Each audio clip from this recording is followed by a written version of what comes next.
Olá, bem-vindos a mais um Faça Acontecer. Comigo, Renata Lemos. Comigo, Paty Lisboa. E comigo, Bárbara Villani.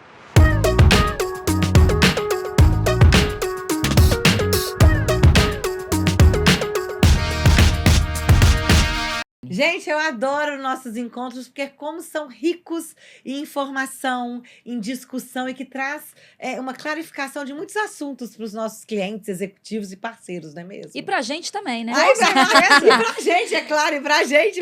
Enquanto a gente fala, acho que a gente vai refletindo. E o que eu acho legal é que somos pessoas diferentes e cada um tem uma abordagem, uma maneira de refletir sobre aquela situação que é um ponto de vista diferente do seu, assim, que você fala, poxa, é mesmo. Não é que é mesmo? A gente vai aprendendo sim. e, é claro, compartilhando com muito carinho para todos vocês.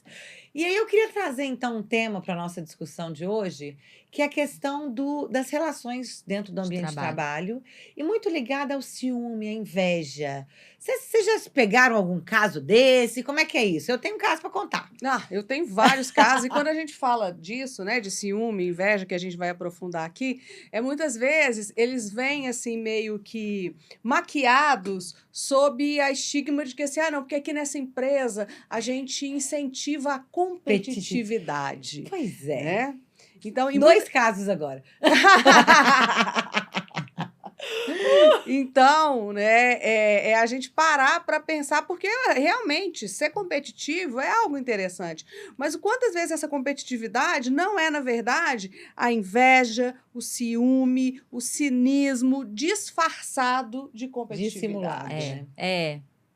Conta o seu caso aí, Rê. Então, duas situações, como vocês falaram. A primeira situação é uma situação de um executivo que ele tinha uma posição dentro da empresa, uma posição de alta liderança. Ele não performou bem e aí eles, né, não mudaram ele de posição. E a pessoa que assumiu esse cargo, né, da alta liderança, ela tem sofrido muito. E ele também sofrido muito. Por que ele? Por que não eu? E aí esse executivo ele passou mais de um ano sofrendo porque ele perdeu aquele posto para o outro. E o que aconteceu nesse ambiente? Além dele não contribuir com o outro, né? Então ele não colaborava com o outro. E aí traz alguns gatilhos de que qual que era o mecanismo de defesa dele? Sempre mostrar o erro do outro, nunca apoiar. Né? Sempre apoiar, querer sabotar, tá vendo? Eu sou melhor do que ele. E para ele, e aí são os dois lados, é o reflexo no outro e nele mesmo. E para ele, era sempre aquele sentimento que o outro não pode ser melhor do que eu queria estar no lugar dele. E isso dentro do ambiente de trabalho, isso traz muitos problemas. Tanto para a organização, para o time e para a própria pessoa. Sim. Isso não leva a nada. E qual movimento que a gente fez dentro de um trabalho com esses executivos? Dele entender a importância dele no papel que ele tem.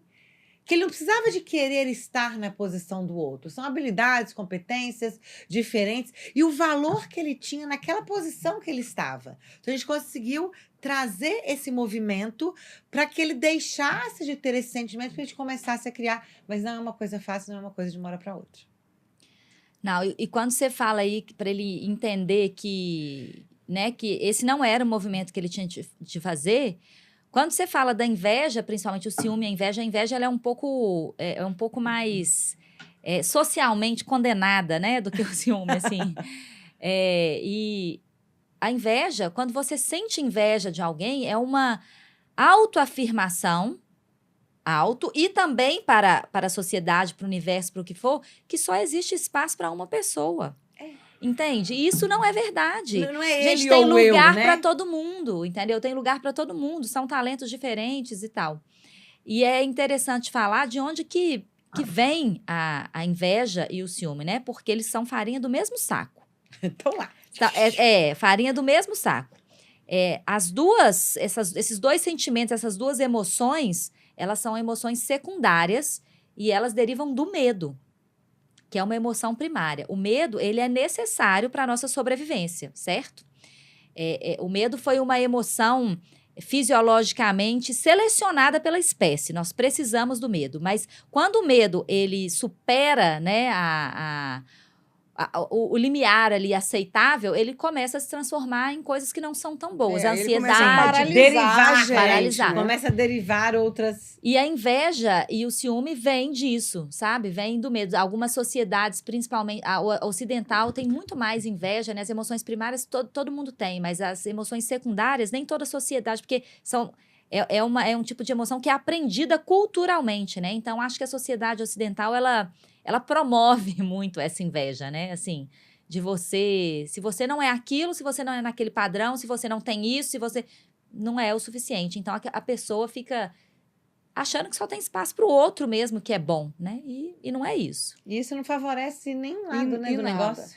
Mas é a grande questão de que a gente não aprendeu, muitas vezes, socialmente, a colaborar e a cooperar. Né? Porque, e isso vem desde a escola. Eu que, né, trabalhei muito tempo com educação infantil, né?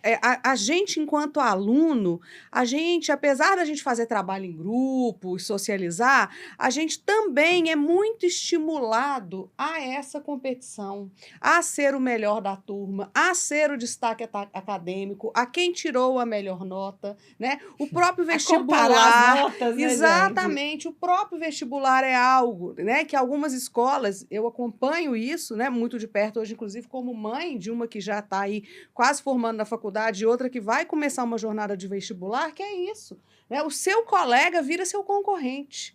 E tirando os outros papéis sociais que a gente vai aprendendo isso, então a gente, quando chega numa empresa, é o que você falou, Bárbara, né? Falou assim, olha, eu preciso brilhar. E aí a gente subentende de uma forma muito equivocada que para eu brilhar, o outro não pode brilhar. Exato, e não é isso. Tem lugar para todo mundo, todo gente. mundo, em todos os lugares.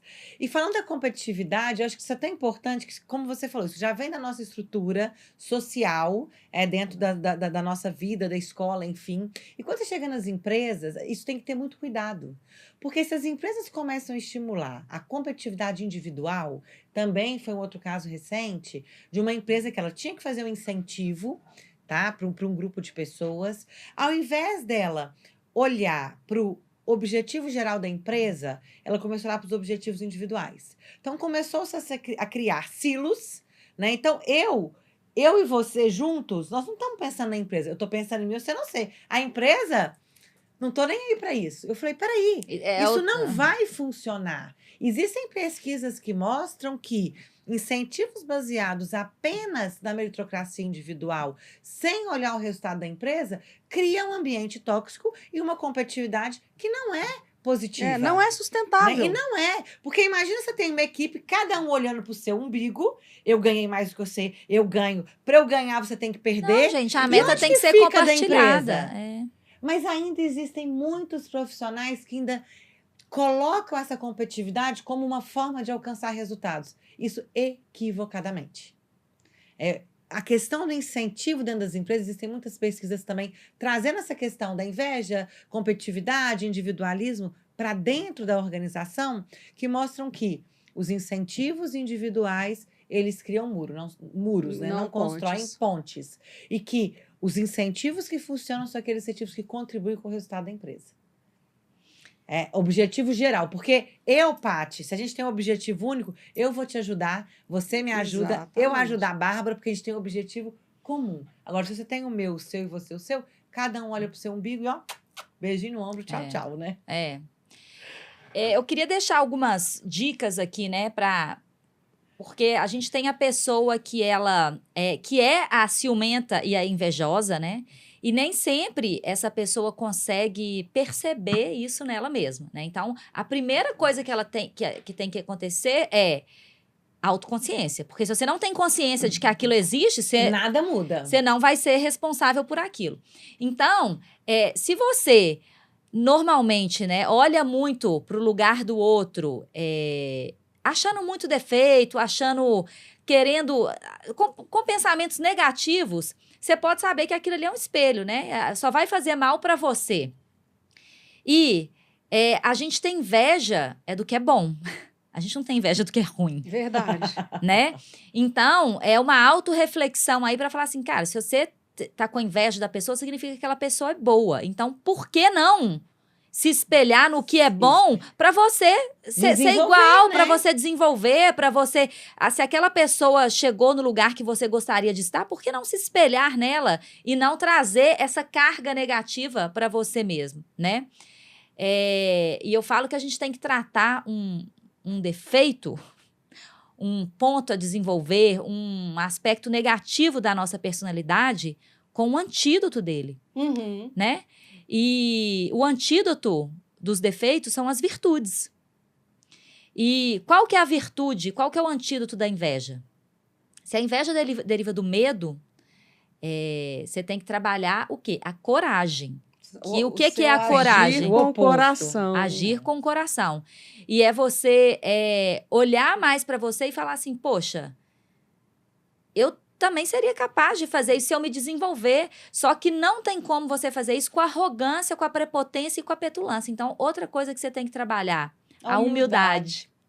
Que é um outro Uma coisa antídoto. Tá ligada à outra, É. né, gente? E isso é para as pessoas que são as invejosas e as ciumentas, né? Assim. E você tem um lado da pessoa que é a vítima daquela inveja. E aí o objeto da inveja. O objeto da inveja. E isso é muito difícil, porque essa pessoa, ela vai sentir essa carga, porque o nosso pensamento, né, gente, ele tem A eletromagnetismo. E gente quando a se gente... conecta. E quando a pessoa está com um pensamento de medo, de inveja, de soberba, o que for, ela vai emanar um eletromagnetismo, uma frequência eletromagnética, e que aquela pessoa vai sentir de alguma forma aquilo. É igual Wi-Fi. Tá ligado? Aqui ali a gente não vê o fio, A onda de mas tá frequência, ligando. né? Tá ligado. Mas tá ligando. O que essa pessoa que é vítima dessa inveja, ela tem que pensar? Primeiro, ela é boa sim, porque senão não estariam Ela tendo não inveja dela. Não despertaria esse sentimento. sentimento. Então, tem alguma coisa que ela está fazendo de muito bom para despertar essa inveja, que não é boa. Mas ela também trabalhar com a humildade. E pensar o seguinte, belezas, mandar energia positivas para essa pessoa. Porque, tipo assim, eu não quero que isso chegue até mim. Eu não quero que esse sentimento chegue. Que bom que eu sou assim, que bom que eu tô fazendo coisas boas, porque tá despertando isso nesse ponto de vista. Mas, assim, eu não quero ser vítima disso. Eu não quero me colocar nesse papel. Então, eu rebato essa emoção, eu rebato esses pensamentos também com virtudes. E não com raiva, e não com agressividade, que seria o mais comum de acontecer, né? Perfeito, Bárbara. Como que nós encerramos, então, esse episódio, Renata? Eu acho que a gente pode tirar desse episódio essa importância da gente olhar para a gente mesmo e tomar consciência. Entender que esse tipo de comportamento, isso não prejudica o outro, só prejudica nós mesmos. Prejudica o outro também, mas muito mais nós mesmos. Tem um impacto no outro, como você falou, mas prejudica ainda mais nós mesmos. Então, se a gente quer ter uma vida próspera, uma vida, relações positivas, uma vida que funcione de uma forma mais leve e verdadeira, vamos tomar consciência e assumir essa responsabilidade. E olhar para cada um de si, não é verdade? Eu levo, então, assim, dentro desse repertório todo, né, de ciúme, inveja, competição, eu levo a questão da autoconfiança, né? Quanto mais eu confio em mim mesmo, menos o que o outro faz ou o outro brilhar, isso menos vai me incomodar e menos vai me impactar. Até porque eu não vou invejar, eu vou falar, eu quero isso também, né? Ao invés de eu sentir inveja, eu vou passar a sentir inspiração, motivação por aquilo. Trocar a inveja por inspiração, né? Trocar a inveja pelo exemplo, pela motivação de fazer algo diferente. E isso requer humildade, né? Requer humildade. É isso aí. Ai, que bom. Beijo, até o nosso próximo episódio. Até o próximo episódio, diretamente aqui do estúdio 767.